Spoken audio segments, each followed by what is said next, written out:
Starting then, or what? Yeah.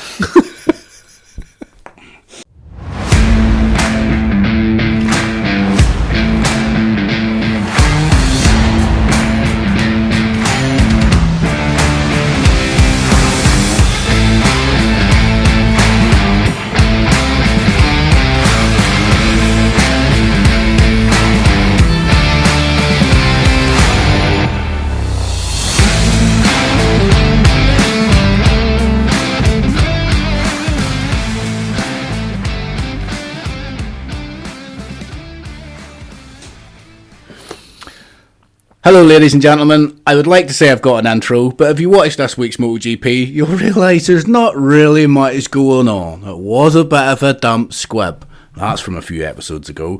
Anyway, we're going to try and brighten up the weekend and give you some good news about what's going on in the MotoGP world and the bike world. My name's Sam McCauley.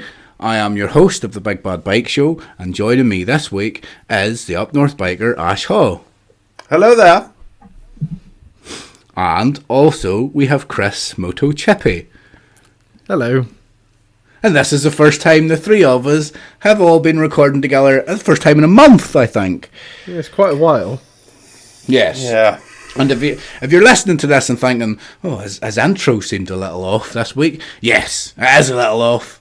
I didn't do anything. I didn't prep anything for the intro. I just kind of thought I would throw in there because I've not been feeling very well, but that'll come in the catch up.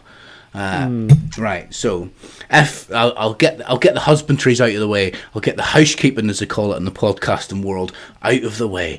If you're listening on YouTube, please like, subscribe, hit the notification bell. That way you won't miss anything that we post, should it be a podcast or a video.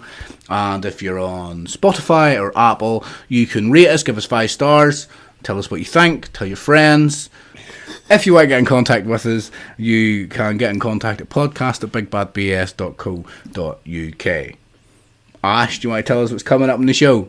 Coming up on the show is the all new Who Am I, and this week it is my turn. We've got predictions for the MotoGP in Qatar. And also on tonight's show, Sam and Chippy want to know what's better, Rossi's 2003 season or Marquez's 2019 season? Yes, we had a little bit of a... Well, it didn't last very long. There was literally like 2 replies, but we had a slight little bit of a start of a debate going on with that Chippy on Facebook, Yes, didn't we did. So we can carry on a little bit. We can have it out tonight a little bit. Yeah. Ooh, have it off. Yeah, we can have it out tonight and we can start a debate on that and see if anybody wants to get in touch and give us their views about it. Yes. So, but before we do all that, we'll have a little bit of a catch up to see what we've all been up to. I'll go first. I've been doing more DIY, which I'm not very good at, more painting and decorating, which I'm even worse at, but I've been doing it anyway, and I've got what officially can be declared as, now this is quite heavy, this is quite bad, so prepare yourselves because I'm going to give you some bad news here. I've got man flu. Bum, bum, bum. Right, okay. Yeah. I'm on my lemsips. I've got the sort of man flu that, you know, when you buy the big bottle of Lucozade, not the normal bottle of Lucozade, but you have to buy the big bottle of Lucozade because I'm not well. Yeah. Feel sorry for me. I've nothing else to catch up on. Oh yeah, I do. I got a garage. That's also a thing that happened to me. Oh, So well there's done. garages. There's garages around the corner from me. They're about 40, 50 steps away from my back fence. Maybe. Maybe 100 steps. I don't know. About 100 yards away. What do you mean you've can you suddenly do got 100? a garage? He was renting one, clearly. Yeah. Oh, okay. Suddenly, I was just walking down the road and then, like, somebody just dropped the garage. I was like, there you go. So I've got a garage. But I've got a garage, so I moved my bike in there, and then I remembered I've got to pull my bike apart next year and strip my bike and rebuild my bike, and now I've got a garage to do that in. Yay! Yay! YouTube content. Me destroying the bike. Yes, that would be good, actually. Well, I was thinking about what you said, Ash. I might not actually do the YBR. I might just buy a crappy old just about non-runner and do that. I think that would be the better option. Be a good thing to learn on, actually. Yes. Why don't you get an old fixer-upper, which is like something a bit more sort of retro, like a Yamaha RD250 or something? Because something that's got a little bit of a retro feel to it, I think, deserves a set of hands that kind of knows what it's doing. So I kind of want to learn what I'm doing first before I start giving something some love. Okay. You know what I mean? Yeah. Mm-hmm. What have you been up to? Anyway. Me? What have I been up to? Apart from turning up late. Yes, all right. Well, it wasn't actually confirmed, so I'm sorry. It was actually confirmed that we were recording tonight, and you turned up. Yeah, well, half we all an hour know late. I don't read the chat. So, yeah. So what have I been up to? Last weekend I wasn't here because I was travelling back from North Yorkshire with my new car, which I spoke to Chippy Let's about. just correct the fact that you were at North Yorkshire when we were recording. You were there. You just didn't do it. What? No. Well, no. You were back home? I was knackered. I was back home. I was knackered. I had a headache. I thought, I'm not doing it.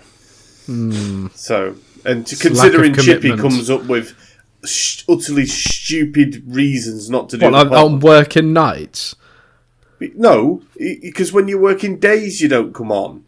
I'm working days today. I've just finished a day shift. I've got to get up at 4 a.m. so I can have a 2-hour shower and wank myself silly in it. That's the only reason you're in there. Right, I only shower for half an hour. The rest of the time, I'm cleaning my teeth.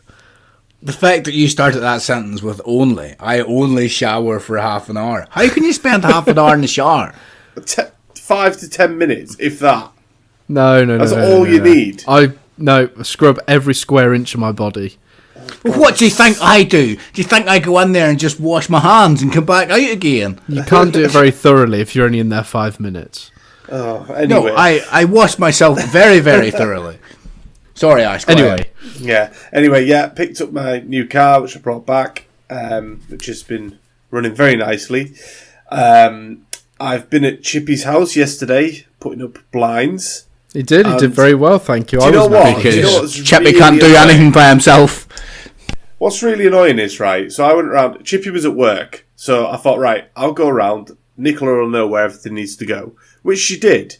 But we had to FaceTime him every time something had to go up. A picture, anything. Oh, I don't know if I like it there. Oh, could you put it a bit more further down? I'm like, could you not have just put a day's holiday in and actually taken a day of fucking work and been there?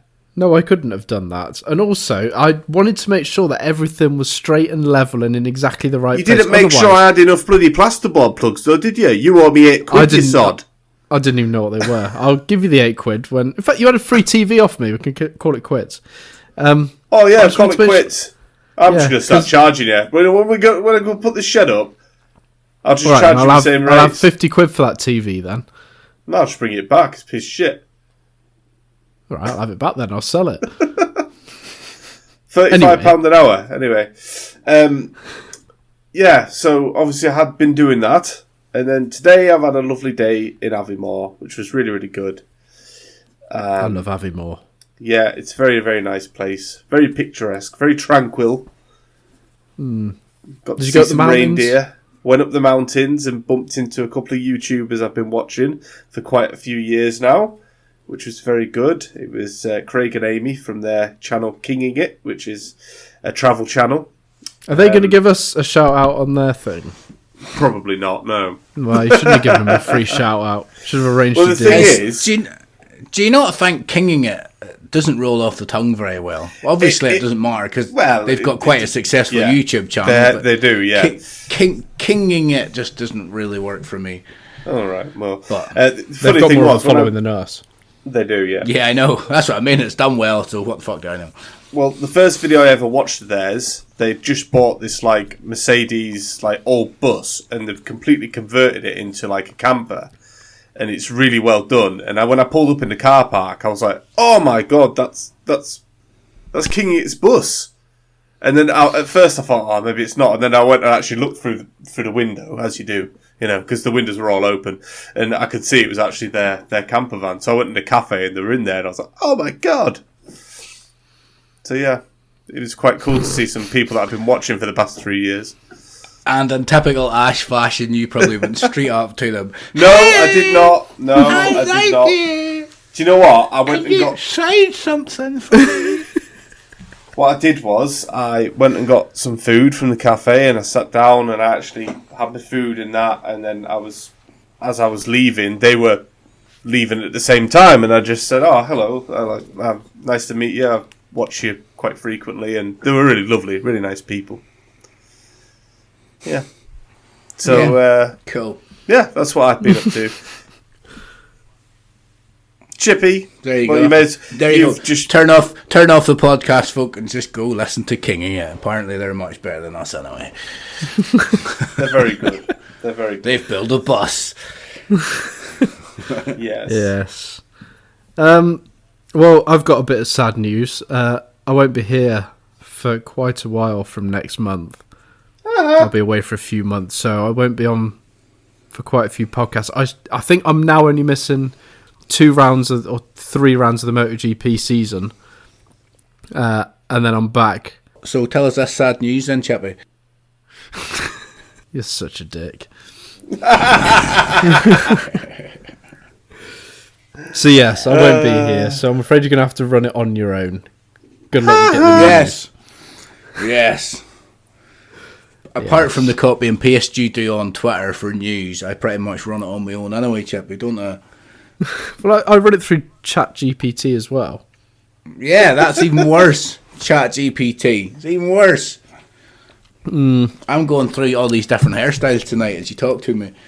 Because my hair's getting long. Do you know what? Like, Chippy, you have definitely drank more alcohol than me this year. You sat there drinking a glass of wine right now. Right, just for context for the listeners, Chippy was drinking wine the other night, and now Ash and Chippy are having this little bitch fight as to see who's drank the most this year. And now it's come down to Chippy's like, I've drank 11 glasses of wine this year. He can actually count how many glasses of wine he's had in the entire year. Bollocks.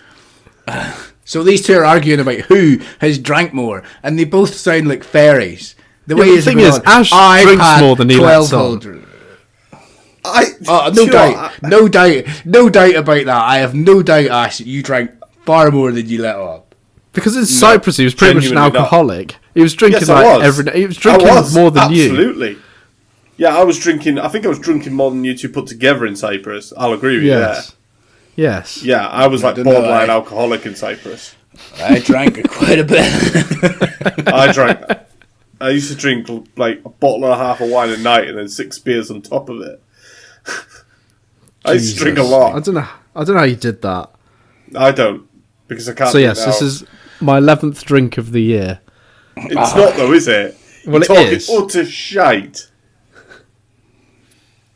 Anyway, that's all I've really been up to. Drinking, 11 drinks, as if you can. Right, so he went to that wedding. He went to that wedding. I guarantee you, he wasn't drinking freaking wine. Right, he would have been on the Guinness. So he would have had at least, I reckon, knowing Chippy, he would have slowly drank at least 5 Guinness. Actually, they only had 1 Guinness there, and I had that. They had 1 can of Guinness, and they're like, "Oh, sorry, we thought we had like a crate of them, but they only had 1." So I had 1. So what did you drink after that? Some random beer that I'd never heard of. Well, there you go then. So you must have had more than 11 drinks. Some whiskey. Shots. And each one Jaegers. of them shots is a drink. And Jaegers. You've had fucking loads this year. Alright, it might be slightly more than 11, but it's still not more than you. Oh, it is. Now the truth's coming out. It might be slightly more than 11. This is when we find out that you're like some sort of closet alcoholic. Yeah, the thing is, Ash said the other day, he was like, I don't drink anymore. No, and then he was drinking 2 days later. No, Ash, so in the group chat, again for context, for the listeners, this came up in our group chat. And the words you read in our group chat was, I don't drink, which is... And then it changed to, I said I barely drink. Well, the thing is, when I was saying that, it was kind of when me and Chippy were just doing our tit for tat, and I was just... Yeah, I didn't really care what I said at that point. Yes. But no, anyway. I had a little bit of port this evening, which was quite nice. There we go. Yeah? You've still drank more than me, you utter pranny. Right, let's carry on with the bikes, because we are just talking nonsense about you drinking 11 drinks, which isn't true, and Ashbury drinking. Right, so sorry folks if you've tuned in to hear us talk about the most exciting race of the year that happened earlier today. This is Sunday the 12th of November we're listening to. It was tremendously exciting, wasn't it? We'll get on to that. First we need to go through the Who Am I. Right, so the Who Am I last week was mine. It was my Who Am I last week. Ash, did you get the Who Am I? Do you have any idea who it was? Not Scooby. No? Right, so the clues were, I was the first Spaniard to win a 500 Grand Prix in 1992. The second clue was, I was the first Spaniard to win a 500cc championship in 1999. And the third clue was, I retired at the end of 2001 season, having won 2 world championships. I think one was either 125 or 250, I'm not entirely sure. But the answer was Alex Crivier. Oh, and Alex Crivier, just for a little bit of extra knowledge, Alex Crivier was one of the Repsol Honda factory riders in 2001 whenever Valentino Rossi won his first championship, which I talked about last week. So there was a bit of a tenuous clue in there for anybody that wanted to follow the rabbit hole and find the Who Am I, because we do that sometimes. Right, this week it's Ash's turn to do the Who Am I. It's my turn to do the Who Am I. Because about 10 minutes ago he didn't have one. Yeah, well, I've got one now. So, I was born in Northern Ireland on the 25th of November 1960. I've contested in 23 Isle of Man TT races, and I've had 5 Isle of Man TT wins. It's not as obvious as I thought it was going to be. Yeah. Is that 2 different clues? So being in 23 TTs. Well, yeah. That's 2 different clues. 23 TTs and 5 TT1s. Right. Yep. Okay. So there's your clues. Any ideas? I've got a few names. I haven't narrowed it down yet, but it will come to me, that one. That will definitely come to me. But it's hard to think about it whilst we're talking and doing the pod, because I kind of want to just sit here and start thinking about it, but then that doesn't really work. I'll have a think. I'd pick one that Chippy wouldn't have a fucking clue about, because he's annoyed me. I've always annoyed you. Born in Northern Ireland in 1960. 25th of November 1960. How old would he be now then? Right. So that means in the year 2000 he was 40. Right, anyway, we're just going into more. So he was probably racing the TT in the 80s. 90s. The 80s. Right, well, if you think you know the answer to that Who Am I, and you'd like to get in touch, you can contact us at podcast@bigbadbs.co.uk, or you can send us a message on Twitter or get in our Discord. All the information for this stuff will be down below wherever you're listening, either YouTube or Spotify or Apple. All the info will be there, and the link should be there too. So find one of them, get in contact if you think you know the answer, and we'll read your name out in the show. That's how it works. Right, I feel a coughing fit coming on because I've got a bit of a cold, so I think it's a good time to hand over to Chippy to do the news. The news. There isn't any news. I thought I had a piece. Hang on, let me just double check my notes. I could have sworn I had a bit of news. You are the worst news guy. Wait. No, I don't have any news. Right, so we've got a confirmed championship, which we'll get into, so I'm not going to spoil that now, even though we already know who it is. Some confirmed rides for next year. Niccolo Antonelli is moving to World Supersport. He was in Moto 3 a couple of years ago.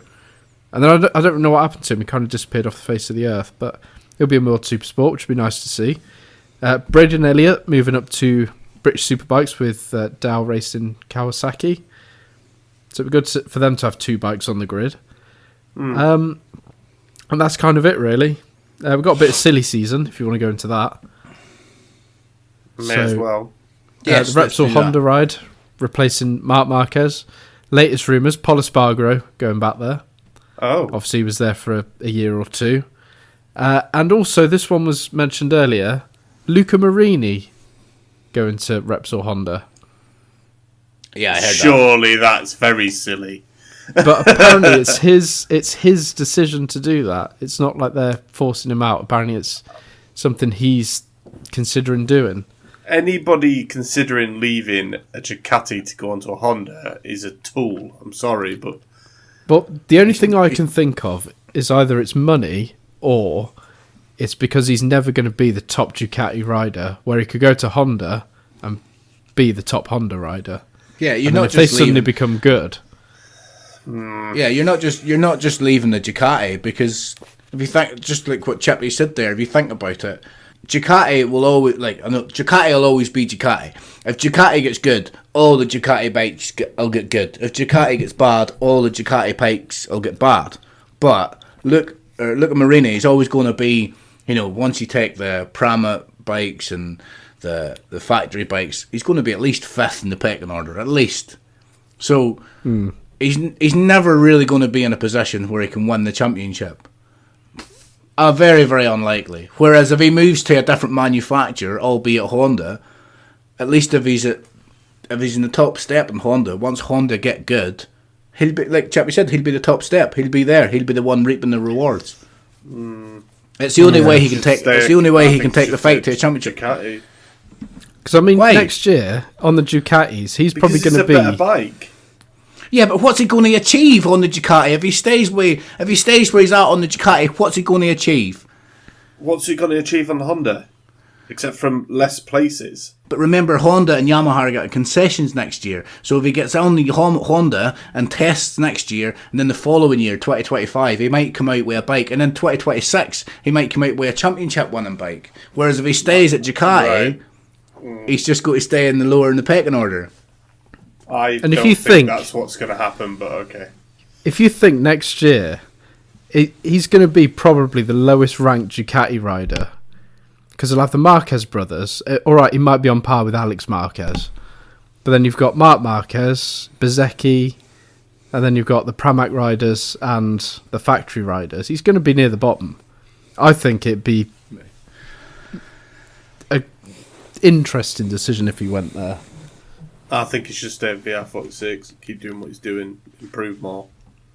I mean, I think he's pretty much guaranteed a seat there because it's his brother's team, isn't it? So Oh, is it? Oh, right, okay. yeah, he's Ross's brother, or Oh, half right. brother. Oh, Did you not know half-brother. that? Yeah. I knew Yeah, he he's had a his half-brother, half-brother, but I didn't realise it was him. So that's Repsol Honda. The other one mentioned this week, Ducati are rumoured to be considering switching Bastianini and Jorge Martin for next year. Although, Well, I heard that's only if Jorge Martin wins the championship. yes. But to be fair, Bastianini's done himself a lot of favours this weekend.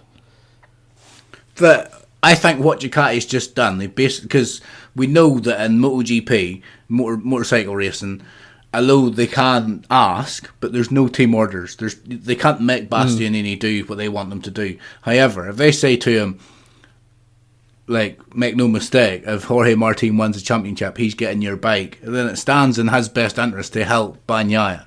Like, Yes. it's in his best interest to help Bagnaia as much as he can. Yes. So it's Ducati's basically just saying, look, that's it.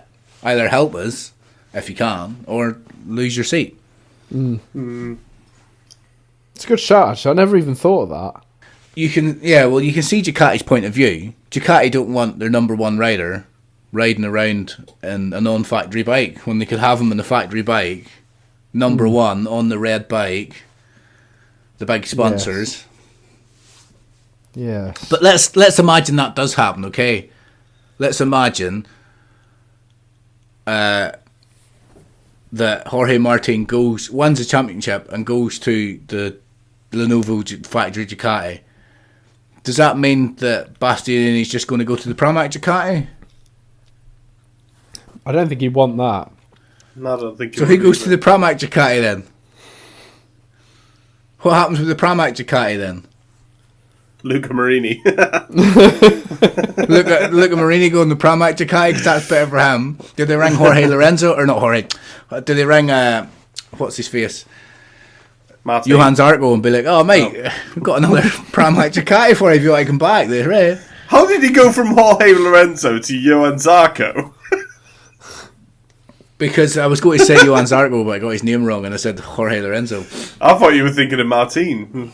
Well, I don't think they're going to give Bautista a ring after this weekend. No. We'll talk about that later. The only other rumour, the last one, American Racing thinking of dropping Rory Skinner, despite him having a 2-year contract. I don't see anything wrong with that, to be honest. That's because you didn't watch BSB when he was in it. Yeah, maybe he's not meeting his places in his contract. Well, maybe, but I think they'd be a fool to get rid of him. And bear with me just a moment, because I'm just researching something. It does seem a little bit shitty though. If you've got a 2-year contract and you've got a rookie in there, surely you must understand. And when you say rookie, like going from Moto 3 to Moto 2 makes you a rookie, but you've been riding around the same tracks for the entire time. So when you say rookie, it's somebody that's come from a completely different paddock, riding in British circuits, coming into the world scene. They have to understand that the rider's going to need a good year just to bed in. So, in one sense, like I was playing devil's advocate, in one sense I can see, yes, they're entitled to get rid of them, but on the other side of the coin, I'm like, it does seem a little bit shitty. Yes. Yeah, I suppose, yeah. And to be fair, I've just had a look. Jake Dixon scored 7 points in his first year in Moto 2. Rory Skinner's on 2. But there's not really a lot of difference. Well, it's 300%, 350% difference. I hate how pedantic you are. I hate it. Can't deal with it anymore. Yeah, it's still shockingly bad from both riders, put it that way. Yes. Jake Dixon. Well, I hope they keep 7 points I really like first Rory year. Skinner. Just going back to the silly season, because all this talk about Luca Marini maybe going to Honda, what happened to Fermin Aldeguer? He's just dropped off the boil. They're like, no, we don't want him now.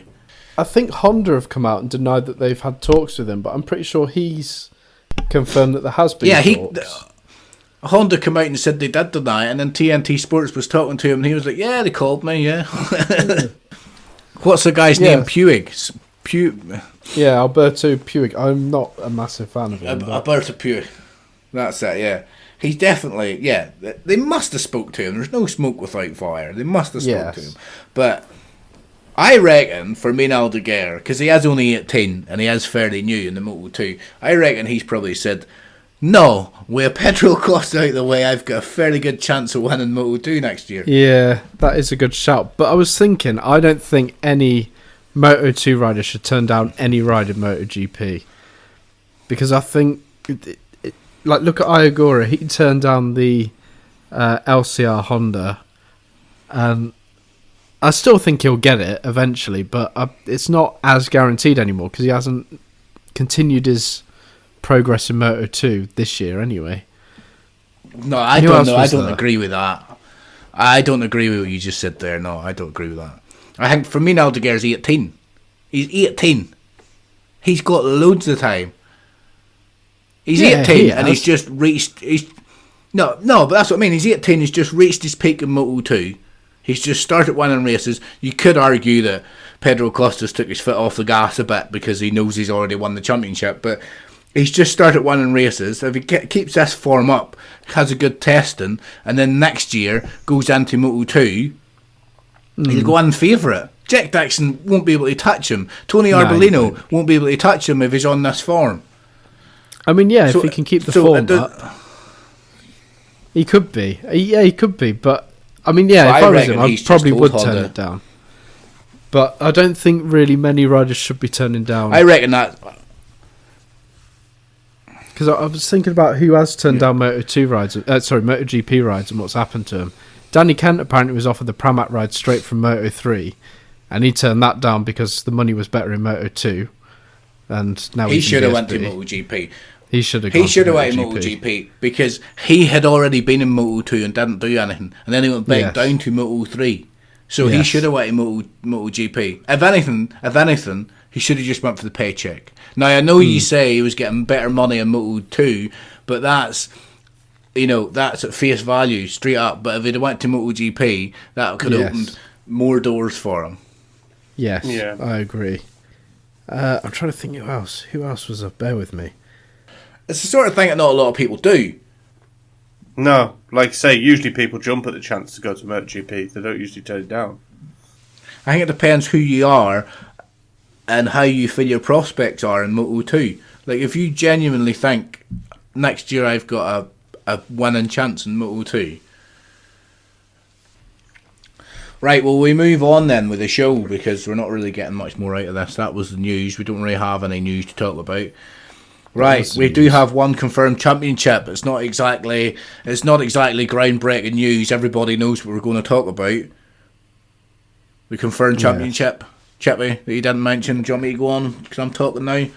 Well, you may as well carry on with it. So Pedro Acosta eventually won the Moto 2 title. Shock horror. We didn't know that was going to happen like weeks and weeks ago. But fair play to Pedro Acosta. He's gone in. Yeah. He's won the Moto 2 title. And he's the first person to have lifted the Red Bull Rookies Moto 3 and Moto 2. I think that's partly because Red Bull Rookies is fairly, inverted commas, new. But more than that, he's the youngest rider ever to win the intermediate class. If I get my wording correct. Young Chippy. The intermediate class. Yeah. Yes, get it right. Since Danny Pedrosa in 2004. Did you see his interview at the end? Yeah. He threw up twice. Pretty much throwing up, wasn't he? It's like, hang on a second. Just duck down. Hang on a second. Oh, Jesus. 19 riders from the rookies have gone on to win world championships. Pretty cool. There we go. It obviously works. Yeah, so Pedro Acosta is now the Moto2 champion. He has broken records. Red Bull Rookies, Moto3, Moto2, youngest intermediate champion since Danny Pedrosa won 250 championship in 2004. I think it's 2004. He's smashing all the records. He's going into MotoGP.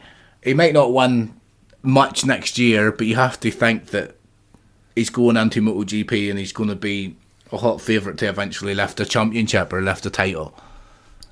Yeah, you'd hope so. I think I've kind of been, I'd say collectively, we've kind of been holding our breath for Pedro Acosta to get into MotoGP just to see how good he is, just to see what he is really like. I think it's because so many people... No, go on.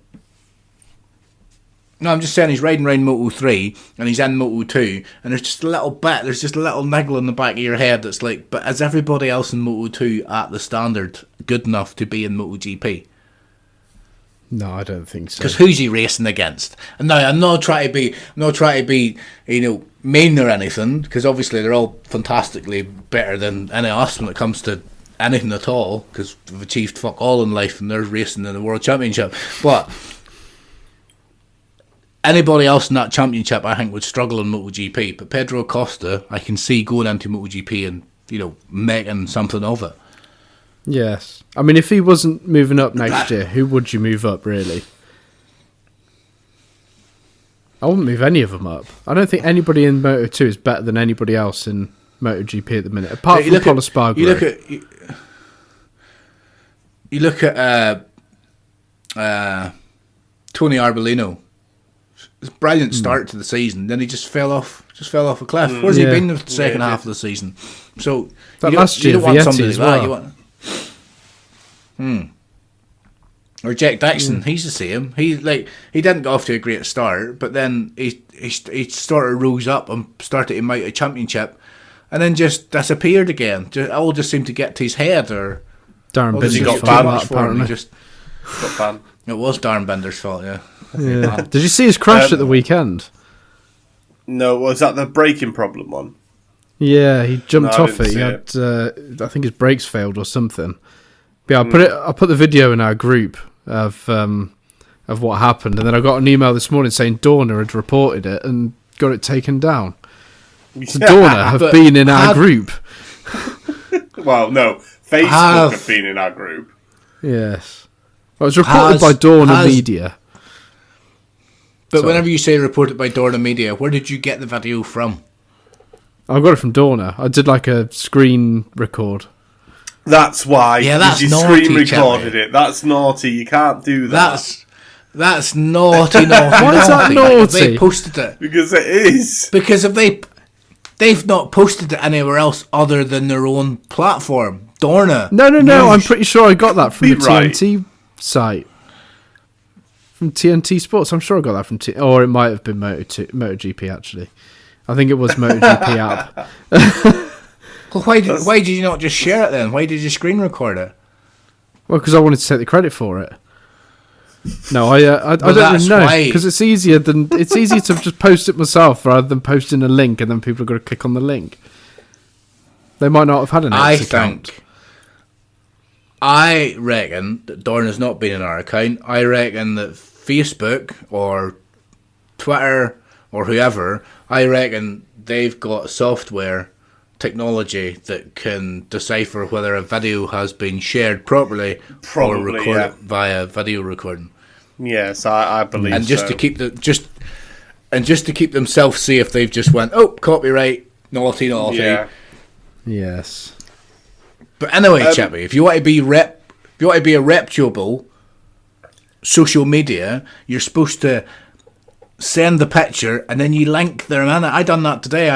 I screenshotted a picture from Pramac Racing, wrote a little thing about it, and then I put it on our page. But then I said, picture taken from Pramac Racing, and I linked Pramac Racing. So if somebody wants to click on that takes them to Pramac Racing. So if anything, I'm helping the page and our own page at the same time. That's right. Yes. But going back to Pedro Acosta and us, you saying, we're all sort of like holding our breath to see what he does in MotoGP. I think that's because a lot of people see Pedro Acosta as the next Marquez. And that's why it's like, it's been so hyped up all this time. Because he has been so good, hasn't he? He's class. Is Pedro Acosta going to go into MotoGP and smash it? I don't think he'll smash it, but I don't think he'll struggle either. No, yeah, I'm with you on that. Yeah, because they were saying on TV earlier about the jump from Moto3 to Moto2 is bigger than the jump from Moto2 to MotoGP. Apparently, they were saying that they think he'll adapt quicker to the MotoGP bike than he did to the Moto2 bike. So I think by the end of the season he'll be getting wins. I think we'll see a win from him next season. I hope we do. I think we maybe get one. Maybe towards the end of the season, or one of the tracks that he really excels on. Maybe, Yes. Right, well, we move on and just talk about the racing then. Yes, let's do that. I made notes. Right. Did you put them in ChatGPT? No, actually I didn't, but I should have done. I never even thought to do that. No, let's hear what your shit notes sound like without ChatGPT. Right. So there's antics on the warm-up lap. I don't know if either of you two saw this, but everyone was basically at walking pace down the back straight because nobody wanted to be last. Everybody wanted to be last, lining up on the grid. They didn't want to be sat there. But it looked a bit stupid. But I think there was one. Was it like Riccardo Rossi or Stefano Neppa? They were out front. I felt a bit sorry for them. But anyway, once the race got started, there was a massive crash after David Alonso high-sided and went flying out the championship. Holgado was also taken out in that, so that's the end of his championship hopes. Moreira, Rossi and Forsato were also involved. It was a nasty pile-up, wasn't it? Yeah, it was quite big. It was. I think they were quite lucky, really. That Alonso was, because he sort of darted off to the right, didn't he? Jose Antonio Rueda took out Denis Onchu, which was a bit unfortunate because he sort of lost the bike and almost saved it. And he also ruined Bertelli's race as well. That's all the notes I made. Oh dear. I didn't mention actually who won. Colin Vire. I thought he had a really good race actually. It did, but I thought bloody Sasaki was going to get it. I thought Vire was going to let Sasaki win. I thought he might have let him through and tried to get between him and... Was it Masia that got third? Yeah, Masia, yeah. Yeah, but I thought he'd try and get between him, but no, he just took the win, which I'm quite glad he did. But that means Sasaki's rookie teammate has went and won a race before he has this season. Yeah. He just can't win a race at all. It's pretty much now a 2-horse race between them because David Alonso's 41 points off in third. Yeah. So it's a 2-horse race, really. Nay.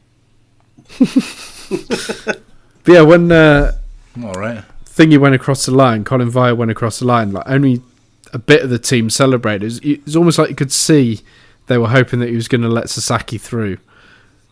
Yeah, a lot of them weren't looking very happy with it. But that's 5. That's 5 points. That would have taken the championship to 8 points rather than 13. So you think about it, but he's a young rider. He's seen his opportunity to win a Moto3. He's thinking it's coming to the end of the season. I might not get this chance again. Why shouldn't he?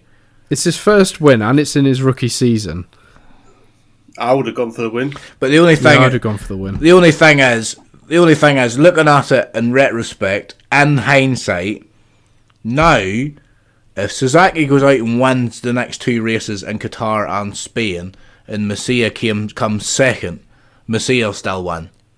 Yeah. However, if Vire had let Sasaki go past, and Sasaki then went out and won both races, and Masia came second in both races, Sasaki would win the championship. So there is consequences to these actions, but it's Moto3. That's never going to happen. It's not going to happen like that. And Sasaki can't win races anyway. Not this year. Yeah. He always seems to get pipped to the line. So what happened to me this week was I came downstairs, couldn't sleep, came downstairs, and wanted to watch Moto3, and I had a bit of a problem with my Virgin box. I was having a bit of a problem with that. I'll not go into it, but it's annoying me. Yeah, I couldn't sleep. Tried to watch Moto3. Tried to watch it and catch up. And then I wanted to go onto my phone and watch it on the app. And it was just before Moto2 started. And then I seen on the app that just before I started, it came up, flashed up and says, title hopeful, involved in pile-up. And I was like, oh, fuck, who's this? And then as soon as I seen the crash, I just kind of started skipping through it. Yeah. That was it. Good race, though. It was a good race. Yeah, it was. Probably the best race out of the 3. I'd say it was, yeah. There was lots of scrap. Oh, yeah, definitely. Definitely was. It was Because Moto2 wasn't that definitely great. Better than them. No, Moto2 wasn't that Moto2 hasn't been good for weeks. Moto2 was alright until Arbolino got knocked back all in places, and it was like,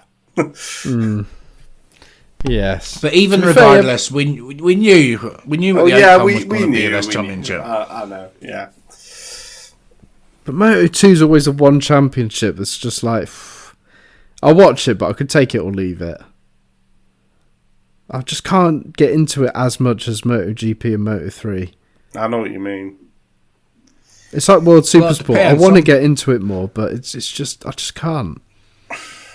No, if it's tight at the top, if it's a tight championship fight, if it's a title fight that's going down to the wire, like I can watch it, I can enjoy it. I do like Moto2, but it's just like this year, it's just like it's been obvious for weeks. Yes. Like Pedro Costa got in front just before the flyaways, and I think Tony Arbolino was kind of, and his team, they were kind of hoping that, like last year, Pedro Costa would kind of struggle in the flyaways, fall off a bit, and then he could pull it back. But Pedro Costa didn't struggle because he's got more experience now and he's more settled in Moto2, and he's got stronger, if anything. And if anybody did fall off the boil, it was Tony Arbolino. So yes, yeah, it's been obvious for weeks, and that kind of spoils the racing a little bit, because Pedro Costa's going out there, and this is how I see it, Pedro Costa's going out there, and as long as Tony Arbolino's behind him, he's like, well, fair enough, he's behind me. I don't have to push, I just have to beat him. Do you want to give us a run through of the Moto2 race anyway? So my notes say the entire field did well to avoid Gonzalez's bike after his crash on the first lap. Yeah, that was quite bad, wasn't it? That was bad, and I was expecting someone to hit that bike, but they never did, thankfully. Arbolino made a mistake that ruined his race and extinguished the embers of his championship hopes. That's ChatGPT. Yeah, that is That definitely. I swear on Arthur's life, that was from my own brain. Yes, and Pedro Costa became the championship winner, as we know. So going Yes. back to the crash at the very beginning. Yeah, because he Yes. was out front was Gonzalez, wasn't he? Manuel Gonzalez crash. Whose fault do you think that was? I didn't really see it. That I saw a replay, but I still didn't get a very good look at it. But I don't think there was anything malicious from Aldeguer. No, there they are. But they were talking about it like they thought Aldeguer was going to get a penalty. Yeah, I thought that would have been very harsh if he'd have got a penalty. Racing incident. Yeah, It racing was Michael incident. Laverty was Michael Laverty was like, he was saying, I thought he definitely could have given him some room there, and he definitely seen him. I was like, hold on a minute, he's just on his line. If anything, Gonzalez is pulling back in towards him to try and straighten up. But Yes. yeah, I just wanted to know what you thought of that, because there was a bit of a. But then again, TNT pundits, maybe they're just trying to make some controversy out of it because they know that Moto2 this year has been dull. Yes. Yes. It's kind of like being the world superbikes of MotoGP. I tweeted Gavin Emmett and Neil Hodgson today. I tweeted them both in the same tweet. I just says, "Are you two as bored as you sound?" Basically, I just told him, "You're doing a shit job commentating." But they were listening, they were watching the race, and they were basically doing our podcast that we do now. They were talking about silly season, who's going to go where. You know, they were talking about what might happen, and and I was like, "This is not. You shouldn't be talking about this during a race. This should be, like practice build up talk after a race. Yeah, this is during a race. You could. They were like basically they were." Deep in the barrel of stuff to talk about. They're like, we've already talked about this with Susie and the build-up. We need to talk about something else. What can we talk about that's motorbike related? Yes. So, yeah. Yeah, it's kind of the waffle that they go on during practice sessions. They had nothing else to talk about. It was so MotoGP. Their notes for MotoGP is it was crap. That's Very it. crap. Yes. There you go. I've seen just read the notes for it here, and can I just point out someone's put that Bautista and Lecuona are crap, right? Now, Chippy, you bitch about Lecuona quite a lot. I don't know if it's just because I like him, so that's the reason why you bitch about him. I don't know if that's the reason, but Lecuona actually finished higher than Bautista in every race. I have not once on here criticised You have. Lecuona. You have. You have. Do you know what I realised we haven't talked about? What? Is the sprint race from yesterday. Oh yeah. I forgot that sprint race. But yeah, anyway, so Lecuona, obviously, he's clearly better than Bautista. I in haven't MotoGP. criticised him on here. So it just goes to show it's not always the bike, it's the rider as well. Yes. But I haven't criticised him on it. You I will think- criticise him now. I think he is crap. You think Iker Lecuona is better than Bautista because he finished higher than him in MotoGP? I believe so, yeah. Oh my god, no! In MotoGP, Right. yeah, clearly. No, not Bautista, clearly. Was Bautista not on a full factory Ducati? Look, there's He clearly a didn't have the difference. There's clearly a difference. Bautista, or Iker Lecuona, is going in there knowing that if he performs, he may get a chance at a factory ride. That means he's trying. I'm not saying Bautista's not, but Iker Lecuona is trying. Now, before I go on any further, let me just say, Bautista going into MotoGP and finishing last behind another rider that actually crashed is not a good look for World Superbikes. However, Batista's going in there as a 2 times World Superbike champion. He's 37. He's probably in the part of his career where he's ready to retire. The Ducati head bosses said themselves the only reason they were letting him in there was as like a thank you, as like a little gift for him to come in and try a MotoGP bike. He's not pushing with the knowledge that if I do well here, I'll get a MotoGP ride. He knows that. He is just there enjoying it, and as a gift for him, it was like a gift. So he's probably going in there thinking, the last thing I want to do is crash this bike, because that's just, that'll just like fuck you and your bike. Nah, I expected him to be higher than that. Ike Lecuona's going in there and trying, and Ike Lecuona's he's been in MotoGP more this year, and he's been in World Superbike, so he's more comfortable with the bike than what Batista is. Now again, Batista's result I think was shocking. I think he should have done better than that. Yeah. I genuinely thought he would get in the points at least. Well, you thought he would win the sprint. I knew he was never going to win the sprint, but the fuck Can was I that just about? say as well, Bautista did a test session earlier in the season. I'm pretty sure his times would have been like sort of 6th in that race of wherever they were testing. So he was fast in that test session, but it's just I think it was more the setup. They didn't have the setup this weekend. They didn't get the setup right at all, and he just couldn't get the feeling for it. I expected him to be a hell of a lot higher than that. I would have expected him to be in front of Ike Lecuona. Lecuona's awful. He's not awful. He is. Well, I would have expected Batista to be in front of Marc Marquez in the sprint race, because Marc Marquez crashed and came off and remounted and still managed to beat him. In fact, the only person he didn't beat was Joan Mir, who crashed and remounted, but I think he remounted maybe a lap behind. I think he maybe went into the pits and then thought, I'll just go out anyway. That's the only person he beat. And also, Lecuona was a full-time rider in MotoGP more recently than Bautista. However, I know we missed out the sprint. We can go back and talk about it in a bit. But however, because we're talking about Batista now, all Lecuona Batista talk aside, just Batista now, it was shocking, wasn't it? The World Superbike champion goes in a factory bike. I know you can say set up and blah blah blah, and now I've seen on the internet he's saying, "Oh, niggly injury held me back." Oh, now you're injured. now everything I just said I stand by. Batista's maybe walking in there thinking, I didn't care. I just want to have a nice time in the bike. I'm not pushing. Nothing's going to come of this. He knows nothing's going to come of it. He's just there to enjoy the MotoGP bike as a thank you. However, the World Superbike champion, 2 times World Superbike champion, it just shows you the massive gulf between it. The huge gulf between these riders. Like, let's be honest, Batista wasn't exactly setting the world on fire when he was in MotoGP. No. I think that's something like his 159th MotoGP ride. Yeah.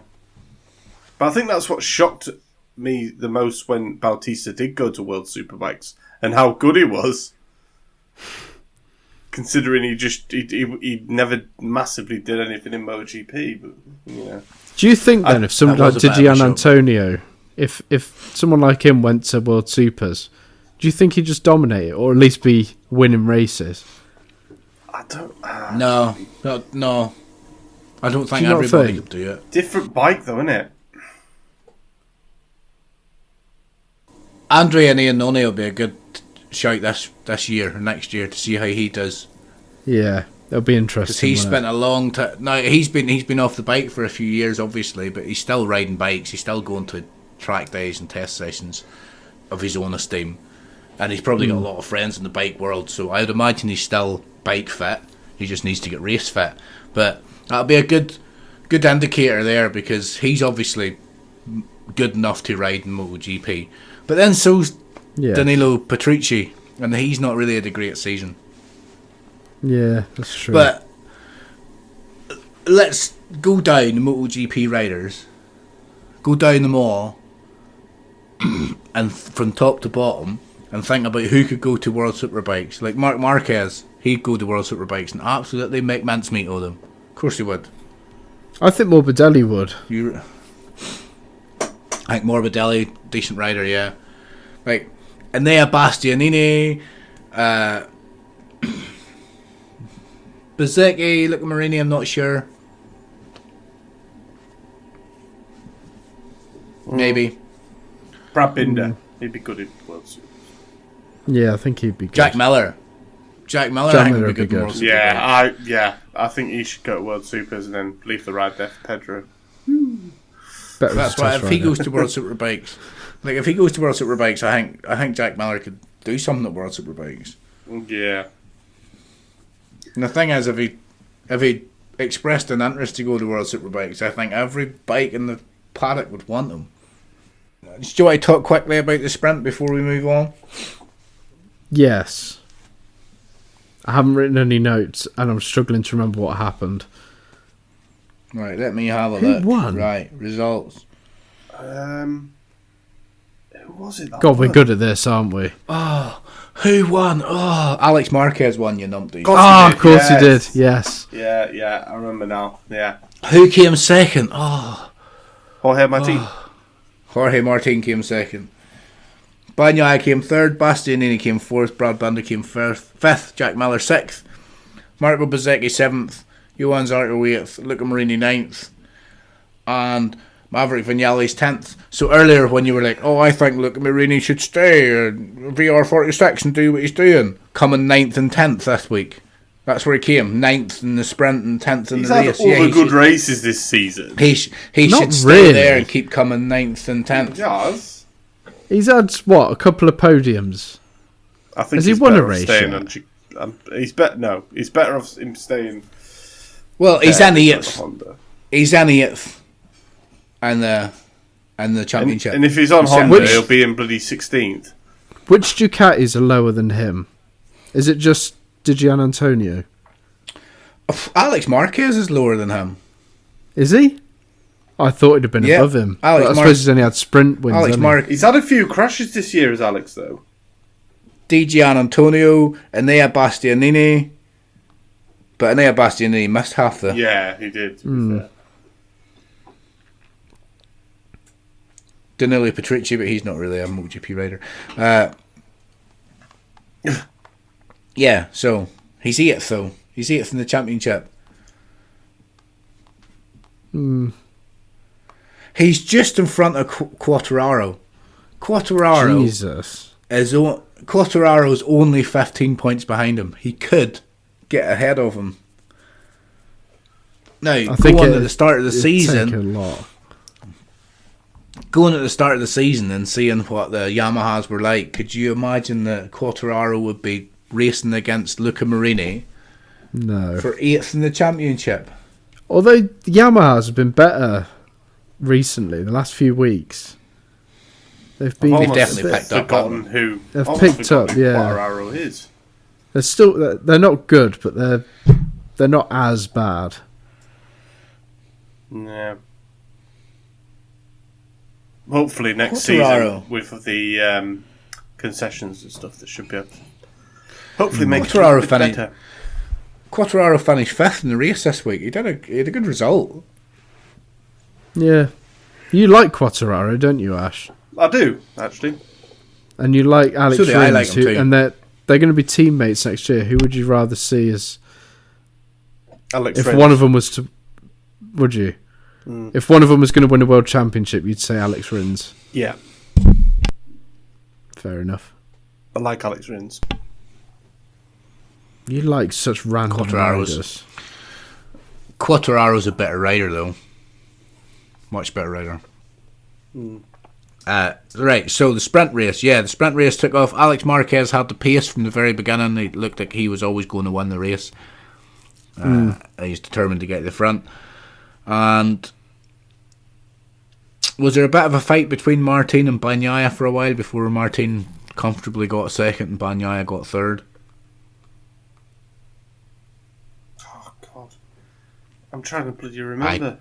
Oh no, I can't remember. Really remember either. No, Can't remember much about it, to be honest.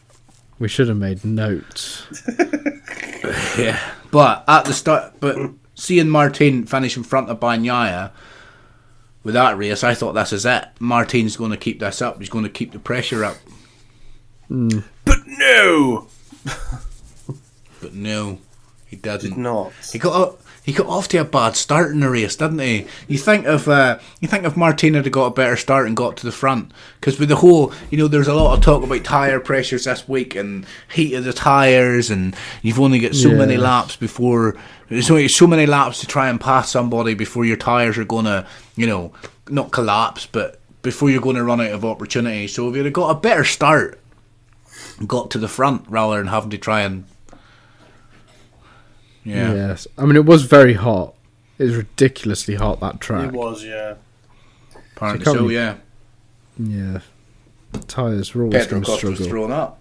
It was. Do you think that was down to the heat? I think so. Dehydration, probably. I think it was partly the heat. I think it was the whole... the significance of what's just happened. I think he was trying to hold it all in for weeks up until this point. Performance-enhancing drugs. No. I'm only joking. Before I get done for, slander or whatever. Donna, come tell him off again. But, yeah, he said in his interview, he says, I'm not going to cry. I'm going to try and not going to cry on live TV, and threw up. I think I would have rather cried than thrown up. Yeah. Yeah. Yeah, I made a tweet about that as well. I was like, get that man a bucket, then a beer, then another bucket. Yeah, let's get drunk. Right, anyway, as you can see, as you can hear, because you can't see a podcast because we don't do it live on YouTube yet, but as you can hear, we've not really paid much attention to the racing this week because it was a little bit pants. Yeah. It was a bit, wasn't it? And do you know what annoyed me? Did you watch it in TNT Sports? Yes. Yes. I'd say for the first 10 laps, they showed nothing but either Martin or Bagnaia. And I was like, hold on a minute. Bastianini's out front, Alex Marquez is second, and, there's probably races going on behind them, and you just keep showing these two riders, and they're not even doing anything. Yeah, they seem to be doing that more and more. I know it's building up to, there is only 14 points in the championship. It's tremendously exciting. And, you imagine if that had been the last race of the season, there's no way Jorge Martin, tyres or not, would have let that go. So, yes. Whereas this time I thought, you know what? There's no point in risking it and ruining your tyres and coming 10th or coming off. Let's just take the points. Yes. I've put on our Facebook, I've said it.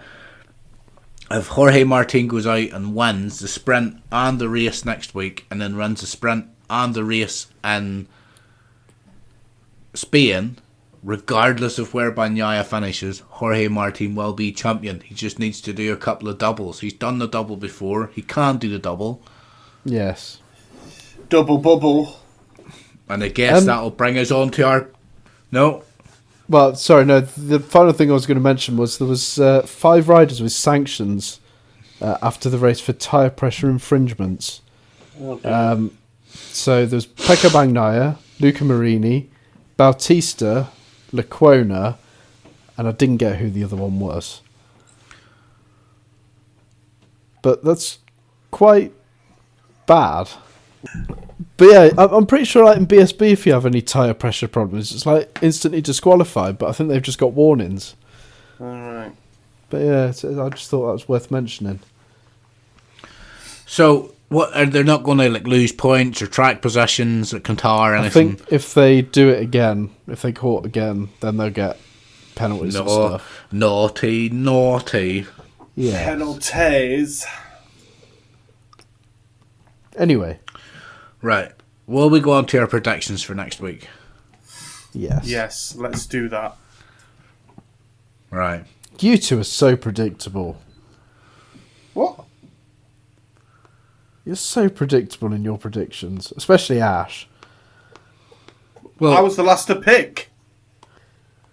I have picked mine based on who goes well around Qatar, and Jorge Martin goes well around Qatar. Yeah. Who did you pick, Ash? I picked So Bagnaia. now we know I've picked Jorge Martin for the sprint race Yes. and the feature race. Yes. I went Well, I've with picked- Bagnaia for the sprint. I've gone with Bastianini for the sprint. And can I just say, I put that before I saw he had a race win today. I put that based on his performance yesterday. I didn't see that, so I don't believe that. Well, because you don't go on the dock. Yeah. The main race, I've picked Bagnaia, which I know is a bit predictable. Oh, so predictable. Oh, it's so predictable. Yeah. I've gone with Bezecchi. Who have you gone for in Moto 2? I've stuck with the trend that's been happening recently. I think for me and Aldeguer will do it again. Because he's just mopping them up now. Partly because I think Pedro Acosta doesn't care. He's already won the championship. Chippy's is funny. Well, I've gone with Alonso Lopez because I think Is now he's this got a point before to prove. or after he does a Gran Turismo into another rider? Well, I think because he's teammates with Aldeguer and Aldeguer's sort of showing him up lately, I think he's going to now have a point to prove. And I think he could have a good result in Qatar. That's my theory. Or, Who have you gone with, or Ash? he could just Pedro he Acosta. could just as easily not. Pedro Costa's going to win. Simple as that. Boring. What a boring prediction. It's gonna be right though. Who have you gone for in Moto 3? I've gone for Holgado. Why not? Because he hasn't won a race in weeks. Yeah, well, might be his time. Like how Chippy changed maybe. his option there quite quickly. Yeah, I've Oh, changed it alright. again Changed now. it again. Right. So it was originally Alonso, then I changed it to Masia. I've now just changed it to Denis Onchu. I am keeping mine with Suzuki. I think Colin Vire, similar to you in Moto 2, I think now Colin Vire's won a race, Suzuki has to pull his finger out and prove. Yeah. I'm top dog in this. And I've got a championship to win. Yes. Do you know what? Right. Even though you've obviously picked Suzuki and I couldn't pick him because you picked him first, I do hope he wins a race. Yeah, I hope he wins a race that I pick. Not That would be funny. Have we got anything else to talk about? Have we got anything else to go on about in the show? Yes, we got our little argument with who had the better season. Oh, yes. Oh, yes. yeah. Oh, yeah. Right, so let me put this into context for the listeners, right? If anybody is still listening, and if anybody else isn't listening, let me put this into context for you. Two of you. Even though I'm pretty sure Ash will agree with me anyway. Yeah, of course he He will. likes Valentino Rossi. Right. Where is... It's on our group chat, isn't it? So, let Yes. me find the... Oh, it's on our... It's not on our group chat. It's on our Facebook page, the Big Bad on the BS. If group. you'd like to see what we're talking, about, go onto Facebook, go onto the Big Bad BS, join our group, and then you can see what we're about to talk about because it's on there. I can't even weigh in on this anyway. Why not? Because I wasn't watching MotoGP in 2003. So I You can't can still weigh have an in on that. opinion on Okay. it. Well, Right, neither I was got Chippy, so but he still No, really I wasn't argued. like... All right. Right. Once you listen to the facts, you'll agree with me anyway. If you weren't watching MotoGP in 2003, Ash, I don't understand why you so vehemently, so strongly argued that Valentino Rossi's the GOAT when you weren't even watching him in his prime. Because he's a Because sheep. he is. Bah. He is. Right, anyway. Right, here we go. Here's Valentino Rossi's 2003 championship standings, right? First, second, third, second, second, third, second, first, second, first. Right, now can I go That's through incredible. Marquez's? It is incredible. Yeah, Okay. yeah, let's go through Mark Marquez's. Right. Second, first, DNF. First. Oh, no, second, whoa. Let's go back to that. What was that in America? What happened in America? What happened? Right, he to got a Mark Marquez DNF in America. So he had one DNF all season, but apart from that, he didn't finish lower than second all season. So he had second, first, DNF. Now listen, first, second, second, second, second, first. But he had a DNF, Chippy. He had one he had DNF. a DNF, Chippy. Yeah, he but didn't Rossi have any didn't have a thirds. DNF. Rossi had 2/3. No, but He didn't have a DNF, Rossi though. had two. Rossi had 2/3, but he didn't have a DNF. Right, Come okay, on, this a is DNF. This is my next argument. Marquez won 63.16% of the races that he entered. Rossi won 56.25% of his. So Marquez had a better win rate. Yes, but Rossi also finished 100% of his races. He did. Shut up, Ash. You weren't even watching MotoGP back then. Okay. And I don't need to with the statistics you just told me. and then I know you're going into percentages.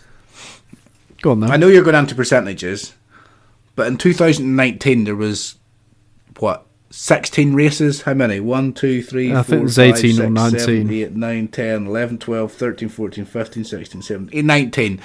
And in Rossi's year, 2000... Yeah, but it's still a percentage. It doesn't matter.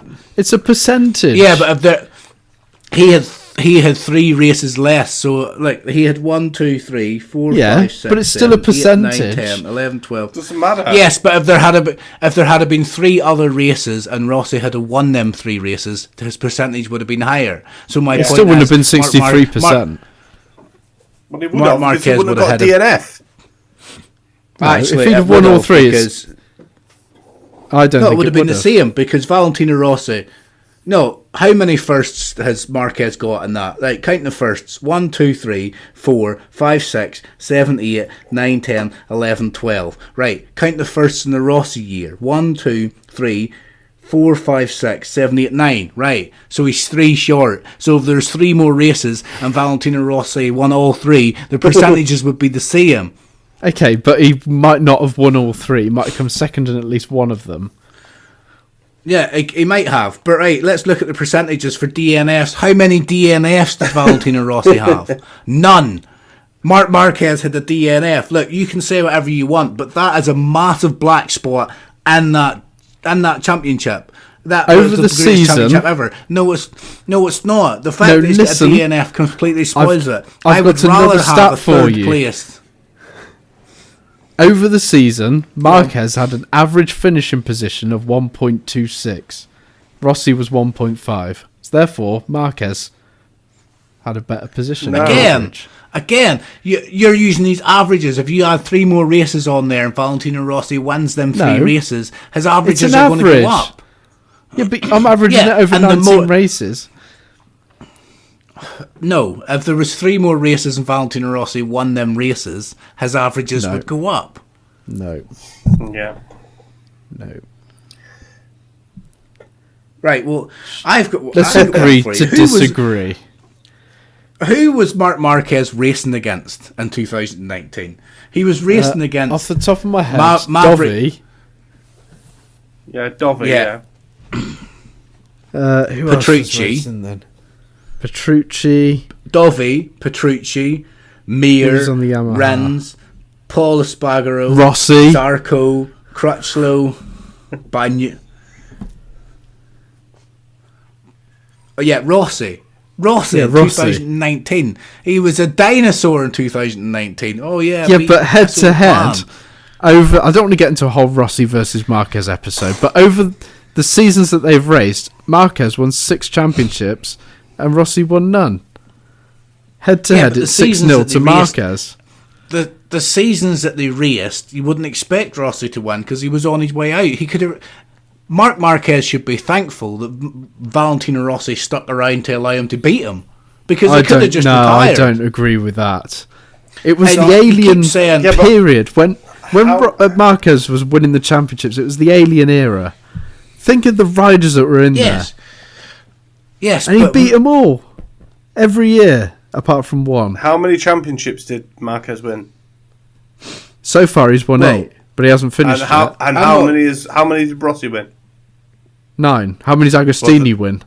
No, right. So Rossi is better than Marquez. End of. No, I didn't care who won more championships or what. I just wanted to get to the bottom of who had the better championship. 2019 Marquez. You can't count that, Ash, because Marquez is still racing. Yeah, but he's not going to win another championship. I think he will. I don't think he will. Do you want to hear who Valentino Rossi was racing against in 2003? Go on. He was racing against Nicky Hayden, who went on to win a championship. Nicky Hayden, Sete Jubinau, Troy Bayliss, Kenny Roberts Jr., Max Was Casey Biaggi. Stoner? Was he around then? No, he wasn't. He wasn't there at that time. I think he turned up later. Max Biaggi, Carlos Checa, Marco Melandri. All these riders went on to win World Superbike Championships. But do you know why they want to win Superbike Championships? Because they couldn't beat Valentino Rossi. The only way they could win a championship was to leave. And Max Biaggi was arguably, this is another argument we could have, but Max Biaggi was arguably the best rider never to win a Premier Class. Why don't we have a look at the 2013 season and see who Marquez beat in his rookie year? So, Lorenzo, Pedrosa, Rossi, Crutchlow, Bautista, Dovi, Nicky Hayden, Iannone. That's not the argument we're so having, much though. quality there. Yes, No, I agree. we're not going to have That's not that the argument. We're not going to have that argument because that's one that obviously Marquez will win. Well, you could say that, but you also have to look at the fact that Valentino Rossi, if you do want to start opening that door, this is one that Valentino Rossi will always have. A, he won it when he wasn't on a factory bike. B, he won it in multiple manufacturers. Well, give it next year when Marquez wins it on a satellite Ducati. He's won 9. Now you keep saying wishful thinking. I honestly think this is wishful thinking from you. I don't think it'll happen next year. Not next year, the year after. I don't think. But come on, the year after it. In his rookie year, he's never going to have another championship. He's not going to win another. Rookie year. In his rookie year, when he beat Lorenzo Pedrosa. Rookie. Oh, right. No, rookie year. Okay. Yes, he beat Lorenzo Pedrosa, Rossi, Bautista, Dovi, Nicky Hayden. But he was really, really hungry then, and he wasn't. And I know it was a while ago, but he still is. He's been injured. He's had surgery 4 times in his arm. He can't ride the way he used to, and the way he used to ride was he put. Look, he might be coming back, and he might be doing slightly better than he's doing at the minute in the Honda. But I very, very much doubt he's going to win the championship. Nah, I don't think he is. I think he's going to do... Not next year. Nah. The year after. I think he'll do 1 year at Ducati, and if he hasn't got it, he's just going to leave. He's going to retire. Nah. I think he'll do... Going back to our little argument, can you not understand why? Looking down the list of all them firsts and seconds, how dirty that DNF looks. A big dirty DNF. Just I agree, the DNF doesn't look great. Was that when his engine blew up? No, he came off. Didn't he come off like 3 times? Twice in that race or something. Shock. Such a shock.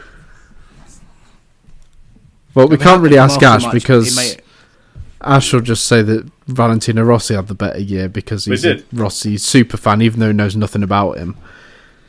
Well, at the end of the day, he didn't have a DNF, Chippy, so... And like Sam says, Marquez had 3 extra races. So? On average, he scored more points per race. Yeah, but he's going to have more of a chance to build his averages because he's got more races. Yeah, but he's also at the same time got more of a chance of messing it up because he's got more races. Yes, and that's something we'll never know because them 3 races never happened in 2003. We'll never know that. And that's why it's so difficult to decide who had the better year. Valentino Rossi 2003, Marc Marquez 2019. And we could also argue 2009. How about also say 2019, Marc Marquez. Sorry, carry on. No, I'll put a poll. Right, I'll do it. I'll put a poll on Spotify.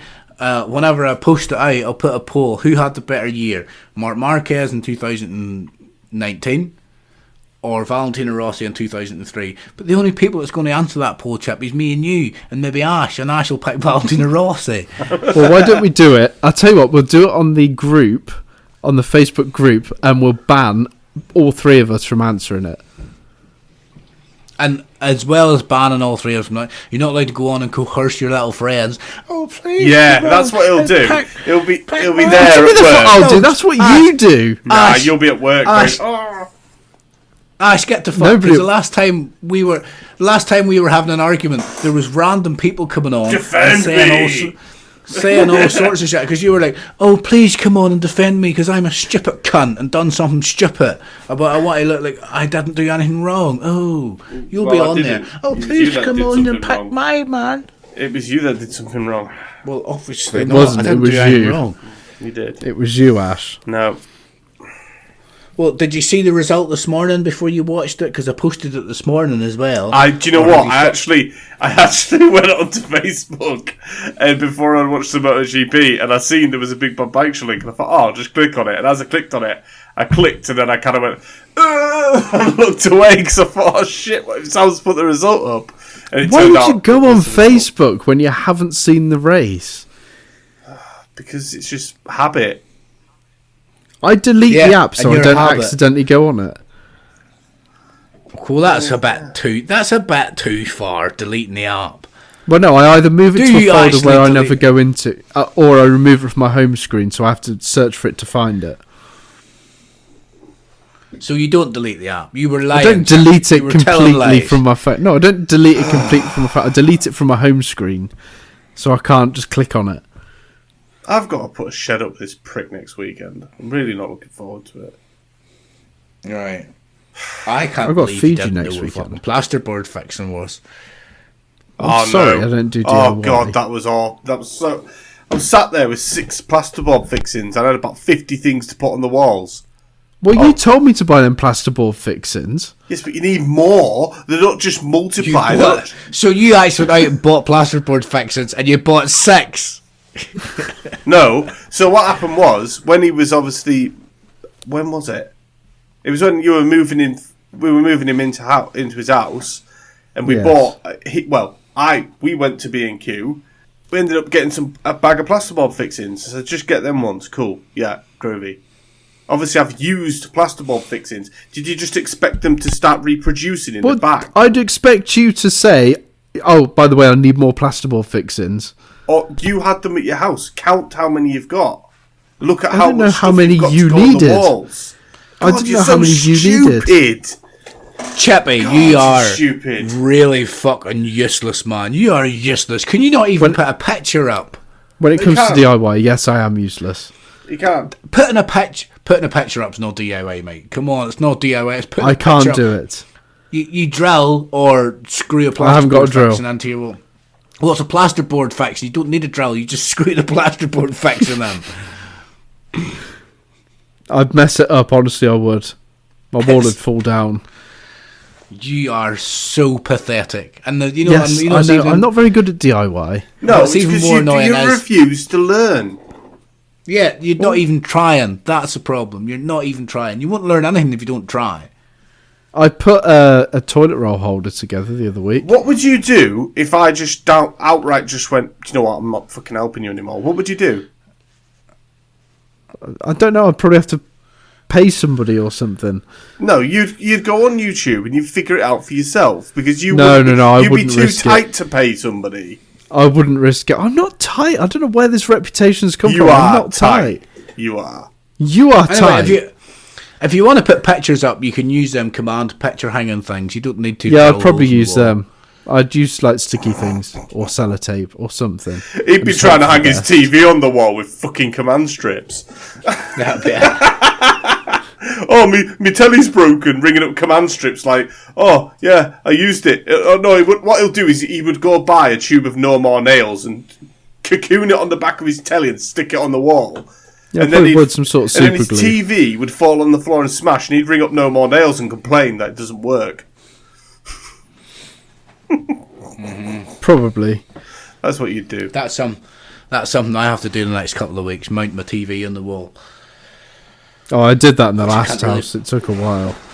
No, you Can't didn't. really be I arsed mounted doing. your last TV on the wall, Chippy. Stop lying. I've got it on a stand now. I couldn't be bothered doing that again. Mine's on a stand, and to be honest, if it goes in the wall, I'm only going to lift it by about 2 or 3 feet. I'm not going to put it much. So I don't know if I can be arsed.